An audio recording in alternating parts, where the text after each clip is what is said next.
Are you thinking about buying an RV or upgrading your current one? Well, I'm going to share with you 5 features I'd like to see all RV manufacturers include in this episode of Travels with Delaney.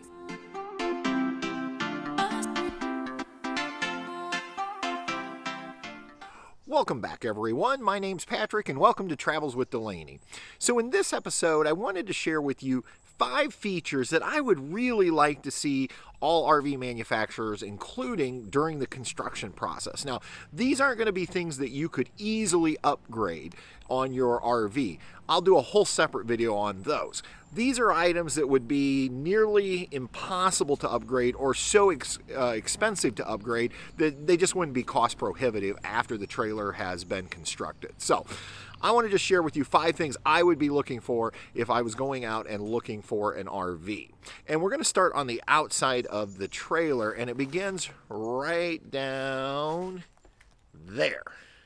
And we're going to talk about outdoor storage doors. Now, I honestly absolutely hate these doors that are on so many RVs today. And the reason I dislike them is twofold. We're going to look at the locking mechanisms, and we're going to look at how you actually keep them up while you're trying to get stuff in and out. So this is not an uncommon baggage door to see on the outside of an RV. And the way it works is you basically have one lock right here, and then you have one that doesn't lock that you twist. What I would rather see on an RV is what we had in our vintage cruiser, and that was the baggage lock slam latches. So basically it's one unit where you just stick your hand in after you unlock it and you pull and the whole thing comes up. With this, I've got to unlock and then I got to come over here, and then what I really hate is this little attachment to hold it up. These little plastic pieces will end up breaking over time, and on bigger doors, that's a problem if they fall while you're trying to get things in and out. So I actually like the ones that not only have the slam latches, but also have the magnets, so it just literally, when you lift up, it sticks right to it and you're done. And then when you pull it down, all you have to do is slam it and it locks on itself. Unfortunately, or not lock, but it does shut on its own. But this one, now I have to go back and make the turn and then lock it. So that's definitely something I would like to see. Let's move on to the second thing I'd like to see in all RVs.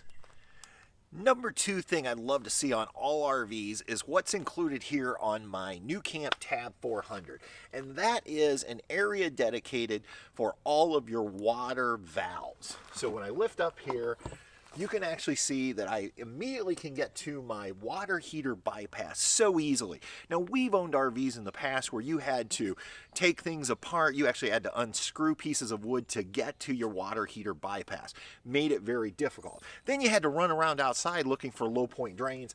All of my low point drains are right here at finger access, and I also have my thermostat for my water heater.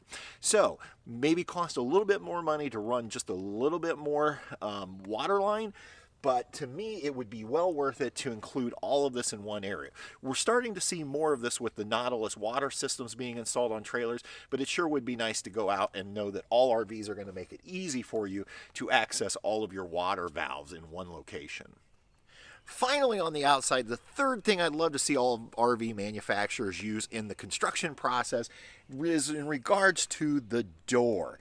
Now, one of the features I absolutely love and I wish we had on this trailer was the friction hinge. Now, the way the friction hinges work is when you open your door, wherever you stop it, it basically stays in place, which means you don't have to worry about the wind catching your door and slamming it against the side wall. The friction hinges actually will pretty much keep it in place, and you don't have to worry about that. So if you do want your door just partially open, you don't have to come up with some kind of latch mechanism to hold it in place. It will stay in place. I'd really like to see that friction hinge on all RV doors. Now let's move inside for number 4.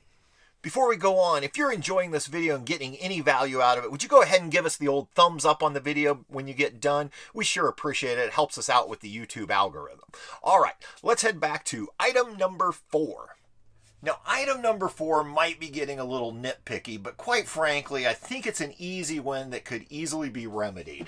But it has to do with the typical stoves tops that you'll find in RVs. Now, this stove works great, no issues with it. What it's missing, though, is one of those lighters where I can just turn the gas on and push a couple times and it will automatically light. It's a pretty simple device that you see on a lot of low-end portable stoves for like backpacking and hiking. Why can't we include one of those on all of these stoves so that I don't have to carry a lighter with me, or if my lighter runs out while we're camping, I don't have a way to light the stove. So just a simple pizo lighter right here will probably do the trick. We know they make them. They're on some trailers. Would sure like to see them on all trailers. Finally, number 5 deals with cabinetry. Now, it's not the cabinets themselves I have an issue with in trailers necessarily. It's how they're held shut. Typically what happens is they will have clicking devices or locking devices like this that just latch, and over time the plastic wears out, and so you hit a good bump while you're traveling and this comes open, and next thing you know, when you do stop, all of your dishes are on the floor. So the workaround to this type of system for cabinetry is going to be a push button lock style. Let me show you. Here's an example of one in our new Camp Tab 400, which is used on the wardrobe and as well as the cabinet down below the sink. And the way these work is you push in to unlock it, and there you go. But what's nice is when you close it, you just push it back in and you'll see that is locked. It is not coming out. I just like to see these on all the drawers and doors in all RVs or something similar to it so that we know that when we're traveling, things won't come open. All right, there are 5 things I'd like to see on all trailers or RVs when they're manufactured, but let me give you a bonus one. When we owned our Jayco Hummingbird, one of the things I absolutely loved was the fact that they had the key to like system where one key would open everything on your trailer. You weren't having to carry a door key and then a baggage door key and multiple keys. They actually keyed everything to one single key, and that way you had fewer keys to carry on your key ring, and I really like that, and that's something else I would like to see all RV manufacturers go to. Now, we know you could upgrade your lock to one of those digital ones, but you still have to carry a key for all of your baggage doors. All right, what things would you like to see on an RV that maybe is not standard these days? Drop those down below and let me know what you think. Until next time, everybody, we'll see ya on down the road. Good night.